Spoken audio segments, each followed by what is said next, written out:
Hello dear students, इस video में हम लेसन 1 टाइप्स ऑफ कंप्यूटर के बारे में पढ़ेंगे। मतलब कि कितने टाइप के कंप्यूटर्स हम यूज़ करते हैं, किस किस बेस पर हम कंप्यूटर्स को अलग अलग कैटेगरी में डिवाइड कर सकते हैं। तो बच्चों, हमें पता है कि कंप्यूटर एक ऐसी इलेक्ट्रॉनिक मशीन होती है जो हमारे इंस्ट्रक्शंस के सेट को फॉलो करती है, और जो कुछ हम रॉ डाटा कंप्यूटर में इन करते हैं उसके बाद हमारे इंस्ट्रक्शंस को फॉलो करके उनको प्रोसेस करती है और हमारा यूज़फुल इंफॉर्मेशन एक रिज़ल्ट की फॉर्म में आउटपुट डिवाइस पर देती है। और ये इलेक्ट्रॉनिक मशीन होती है, बिजली से चलने वाली मशीन होती है, और हमारे काम को ये बहुत ही आसान बना देती है। बहुत ही क्विकली कर सकते हैं हम इससे, और बहुत सारे काम कंप्यूटर एक साथ कर सकता है। तो बच्चों, अब हम इस चैप्टर में पढ़ेंगे अलग अलग टाइप के कंप्यूटर्स के बारे में। सबसे पहले हम कंप्यूटर्स को उनके काम करने के स्टाइल के हिसाब से अलग अलग कैटेगरी में डिवाइड करते हैं। तो सबसे पहले एनालॉग कंप्यूटर। एनालॉग कंप्यूटर क्या होते हैं? जो कंटिन्यू चेंज होने वाले डाटा पर वर्क करते हैं। जैसे कि कोई प्रेशर है या कोई वोल्टेज है, वो कंटिन्यू जब चेंज होता है वो डाटा, तो वो हमें स्क्रीन पर दिखाई देता है। तो इस जगह पर हम एनालॉग कंप्यूटर वर्क करते हैं। वो पैरेलली वर्क करते हैं, वो एक साथ बहुत सारे काम हम एनालॉग कंप्यूटर से कर सकते हैं, और बहुत सारी कॉम्प्लेक्स कैलकुलेशन जो बहुत ही मुश्किल होती हैं, उन कैलकुलेशंस को भी हम एनालॉग कंप्यूटर्स की हेल्प से कर सकते हैं। ये कंप्यूटर्स ज़्यादातर साइंटिफिक और इंडस्ट्रियल एप्लीकेशंस में यूज़ किए जाते हैं, जहाँ पर डिजिटल कंप्यूटर्स कम सफिशिएंट होते हैं, उनकी परफॉर्मेंस काफ़ी नहीं होती है, तो वहाँ पर हम एनालॉग कंप्यूटर यूज़ करते हैं। इनके एग्जाम्पल हैं वोल्ट मीटर और ऑटोमोबाइल, ये एनालॉग कंप्यूटर होते हैं। सेकंड हमारे होते हैं डिजिटल कंप्यूटर, जिसमें डिस्प्ले डिजिट्स में आता है, बाइनरी फॉर्म में 0 एंड 1 में जो कंप्यूटर वर्क करते हैं उनको हम डिजिटल कंप्यूटर बोलते हैं। ये भी बहुत सारे डाटा को ऑपरेट करने के लिए यूज़ किए जाते हैं, जैसे कि मैग्नीट्यूड, लेटर्स, सिंबल्स एक साथ ये ऑपरेट करते हैं। इनको हम डिजिट्स में इसका आउटपुट मिलता है 0 एंड 1 में, बाइनरी फॉर्म में। तो ये वाले डिजिटल कंप्यूटर्स हम कहाँ कहाँ यूज़ कर सकते हैं? हमारे बिजनेस में या पर्सनल एप्लीकेशन, मतलब हम कोई पर्सनल लेवल पे कोई काम करते हैं उसके लिए हम डिजिटल कंप्यूटर यूज़ करते हैं। बहुत सारी कॉम्प्लेक्स कैलकुलेशंस को करने के लिए यूज़ करते हैं, अपना रिजल्ट स्टोर करने के लिए यूज़ करते हैं। इस आजकल डेली लाइफ में हम ज़्यादातर डिजिटल वॉच पहनते हैं, यूज़ करते हैं। एजुकेशन सिस्टम में, बिजनेस पर्पस से हम बहुत जगह पे डिजिटल कंप्यूटर्स को यूज़ करते हैं। थर्ड होता है वर्किंग के हिसाब से हाइब्रिड कंप्यूटर। हाइब्रिड कंप्यूटर क्या होते हैं? जो एनालॉग कंप्यूटर और डिजिटल कंप्यूटर के दोनों के क्वालिटी वाले जो कंप्यूटर्स होते हैं उनको हम हाइब्रिड कंप्यूटर्स बोलते हैं। वो इनपुट में और आउटपुट में दोनों जगह पर जो उनका डाटा है वो डिजिटली भी करने के लिए कैपेबल होते हैं, और एनालॉग डाटा को भी वर्क प्रोसेस करने के लिए कैपेबल होते हैं। तो ये बहुत ही कॉस्ट इफ़ेक्टिव मेथड होता है किसी भी कॉम्प्लेक्स कैलकुलेशंस को करने के लिए। ये ज़्यादातर हॉस्पिटल में ईसीजी लेने के लिए यूज़ किए जाते हैं, पेशेंट्स का टेम्परेचर लेने के लिए, ब्लड प्रेशर और दूसरी चीज़ों को करने के लिए हॉस्पिटल्स में यूज़ किए जाते हैं। अब हम कंप्यूटर्स को उनके साइज़ के अकॉर्डिंग डिवाइड करते हैं। कंप्यूटर्स साइज़ के अकॉर्डिंग 4 तरह के होते हैं: micro computer, mini computer, main frame computer and super computer. तो सबसे पहले हम माइक्रो कंप्यूटर्स के बारे में पढ़ते हैं। जो ज़्यादातर हम स्कूल, कॉलेज, घरों में और ऑफिसेज में देखते हैं वो माइक्रो कंप्यूटर्स होते हैं। उसमें एक माइक्रो प्रोसेसर चिप लगी होती है जिसको हम सीपीयू बोलते हैं। इनको हम पर्सनल कंप्यूटर भी बोलते हैं। अब हम माइक्रो कंप्यूटर्स के अलग अलग टाइप्स के बारे में पढ़ेंगे। तो माइक्रो कंप्यूटर कई तरह के होते हैं, जैसे desktop computer, portable computers, notebook computers, tablet PCs. तो सबसे पहले डेस्कटॉप कंप्यूटर क्या होता है? ये इस तरह से यूनिट्स इसकी अलग अलग होती है, जैसे सिस्टम यूनिट अलग होती है, इनपुट यूनिट अलग होती है, आउटपुट यूनिट अलग होती है, और इसको हम अपने किसी डेस्क पर ही रख सकते हैं, मतलब हम इसको एक जगह से दूसरी जगह नहीं ले जा सकते हैं। दूसरे पोर्टेबल कंप्यूटर्स, मतलब ये बहुत ही लाइट वेट होते हैं, जिसकी वजह से इनको एक जगह से दूसरी जगह पर ले जाना बहुत ही आसान होता है, और ये रिचार्जेबल बैटरी वाले होते हैं। इनको हम बैटरी से चार्ज कर कर एक बार चार्ज करके इसको एक जगह से दूसरी जगह कैरी कर सकते हैं। नोटबुक कंप्यूटर्स होते हैं, इनको हम ज़्यादातर मिनी लैपटॉप्स बोलते हैं। इनमें 9 से 10 इंचज़ का स्क्रीन होता है, और ये स्पेशली जो लोग ट्रैवलिंग ज़्यादा करते हैं उनके लिए यूज़ में आते हैं। इसके बाद होता है टैबलेट पीसी। टैबलेट पीसी ये नोटबुक कंप्यूटर का ही एक अलग एडवांस वर्जन है।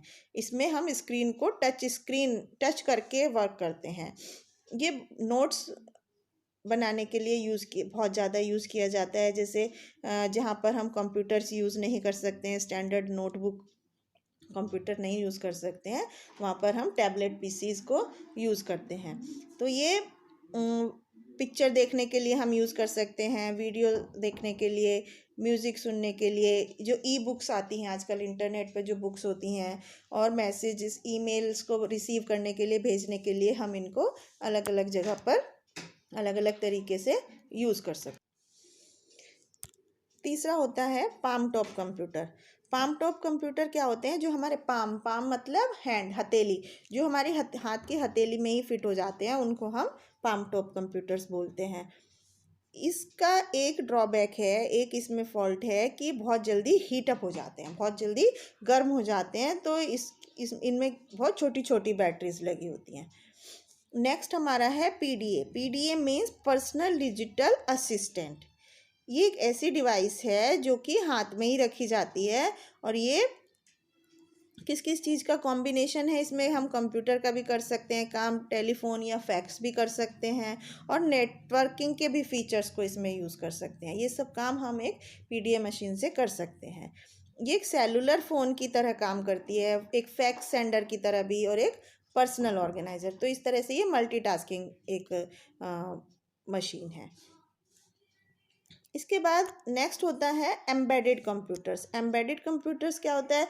ये बहुत ही लार्ज प्रोडक्ट में यूज़ किया जाता है, जबकि ये बहुत छोटे होते हैं साइज़ में, और ये बहुत सारे काम एक साथ कर सकते हैं। जैसे हम एम्बेडेड माइक्रो प्रोसेसर इन ए प्रिंटर। अगर हम प्रिंटर में एक एम्बेडेड माइक्रो प्रोसेसर लगा होता है, तो ये क्या काम करता है, क्या चेक करता है कि पेपर जैम तो नहीं हो गया, या प्रिंटर में कितनी इंक बची हुई है कार्टेज में। तो ये सब काम करने के लिए एम्बेडेड माइक्रो प्रोसेसर यूज़ किए जाते हैं। इसके बाद होता है सेकंड नंबर का कंप्यूटर साइज़ के हिसाब से mini computer. Mini computer micro computer की तुलना में बड़ा होता है, और इसको हम मल्टी प्रोसेसिंग सिस्टम्स भी बोलते हैं, क्योंकि इसमें लगभग 200 लोग एक साथ काम कर सकते हैं। सबसे पहले ये 1960 में आए थे, और लेकिन 1980 में उनको माइक्रो कंप्यूटर ने रिप्लेस कर दिया था। इसके बाद हम मेन फ्रेम कंप्यूटर्स पढ़ते हैं। मेन फ्रेम कंप्यूटर्स क्या होते हैं? बहुत ही ज़्यादा बड़े होते हैं और एक्सपेंसिव होते हैं, खर्चीले होते हैं मिनी कंप्यूटर्स की तुलना में। तो इनको हंड्रेड्स या 1000 से भी ज़्यादा लोग एक साथ यूज़ कर सकते हैं, और वो बड़ी बड़ी कंपनियों में यूज़ किए जाते हैं, बड़ी बड़ी फैक्ट्रीज़ में या ऑर्गेनाइजेशंस में हम इन मेन फ्रेम कंप्यूटर्स को यूज़ कर सकते हैं। जैसे कि एक मेन फ्रेम कंप्यूटर 1 से 8 बिट्स एक समय पे प्रोसेस कर सकता है। इसमें कई सौ मेगाबाइट स्टोरेज कैपेसिटी होती है, और इसकी जो स्पीड होती है, वर्किंग स्पीड, वो नैनो सेकेंड्स में होती है, मतलब बहुत ही फास्ट वर्किंग वाले कंप्यूटर्स होते हैं। नेक्स्ट हमारे होते हैं सुपर कंप्यूटर। सुपर कंप्यूटर क्या होता है? जो सबसे बड़े और पावरफुल कंप्यूटर हैं मेन फ्रेम कंप्यूटर्स के बाद, वो सुपर कंप्यूटर्स हैं। वो 1960 में सबसे पहले आए, और एक ये अलग स्पेशल एप्लीकेशन के लिए यूज़ किए जाते हैं, जैसे कि वेदर फोरकास्टिंग के लिए, या कोई न्यूक्लियर एनर्जी रिसर्च के लिए, या पेट्रोलियम एक्सप्लोरेशन के लिए सुपर कंप्यूटर यूज़ किए जाते हैं। ये एक बड़ी बहुत अलग से किसी एप्लीकेशन के लिए यूज़ किए जाते हैं। तो हमारे इंडिया में परम सबसे पहला सुपर कंप्यूटर है परम और अनुराग, ये दोनों इंडिया में बहुत ही फेमस सुपर कंप्यूटर्स हैं। तो बच्चों, हमने इस लेसन में क्या क्या पॉइंट्स को सीखा जो हमें ध्यान में रखने चाहिए।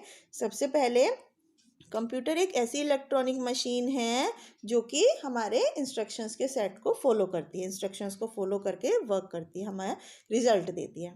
एनालॉग कंप्यूटर क्या होते हैं, जो कंटिन्यू चेंज होने वाले डाटा पर वर्क करते हैं, जैसे कि pressure, voltage. Third, digital computers क्या होते हैं, जो डिस्क्रीट फॉर्म में इंफॉर्मेशन को प्रोसेस करते हैं। Next, hybrid computers analog computer और डिजिटल कंप्यूटर का मिक्स रूप है। टैबलेट पीसीज क्या होते हैं, ये नोटबुक कंप्यूटर्स की ही एक अलग टाइप है। ये टच स्क्रीन वाले कंप्यूटर्स होते हैं कि इनकी स्क्रीन पर टच कर कर हम इन पे काम करते हैं। पीडीए इसका फुल फॉर्म होता है पर्सनल डिजिटल असिस्टेंट। ये एक ऐसी डिवाइस है जो हम हाथ में ही ऑपरेट कर सकते हैं। Main frame computer mini computers की तुलना में थोड़े बड़े और एक्सपेंसिव होते हैं। सुपर कंप्यूटर सबसे बड़े और सबसे ज़्यादा पावरफुल मेन फ्रेम कंप्यूटर्स हैं, मेन फ्रेम से ज़्यादा। सुपर कंप्यूटर्स परम सबसे पहला सुपर कंप्यूटर है जो हमारे इंडिया में यूज़ होता है। तो इस तरह से बच्चों, हमने पढ़ा कि इस लेसन में कितने टाइप्स के कंप्यूटर्स हम यूज़ करते हैं या पहले यूज़ करे हैं। कंप्यूटर्स को कितनी तरह के कंप्यूटर्स होते हैं, उनकी साइज़ के अकॉर्डिंग, उनकी वर्किंग के अकॉर्डिंग।